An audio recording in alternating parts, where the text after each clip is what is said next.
Signing out of the Tesco Mobile app, a quick guide. Need to sign out of the Tesco Mobile app on your iPhone or Android device? It's a simple process that ensures your account security and privacy. As of late 2025, the process is still the same, but it has become more important due to the increase of cyber threats. Whether you're using the latest version, v5.2.1 on iOS or v5.1.8 on Android, or an older one, the steps are generally consistent.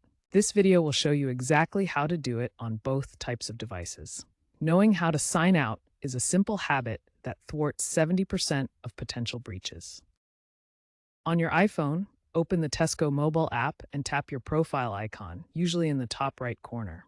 Scroll down and select Sign Out or Log Out, then confirm if prompted. If you're using Face ID or Touch ID, you may need to authenticate first.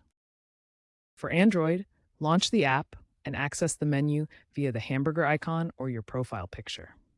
Navigate to Account or Settings and select Sign Out or Log Out, then confirm. Remember, clearing the app's cache or reinstalling it doesn't sign you out. Always use the in-app option. By following these steps, you terminate your active session, preventing the app from auto-refreshing data or accessing your account without re-login. This also removes temporary tokens, helping to protect your data.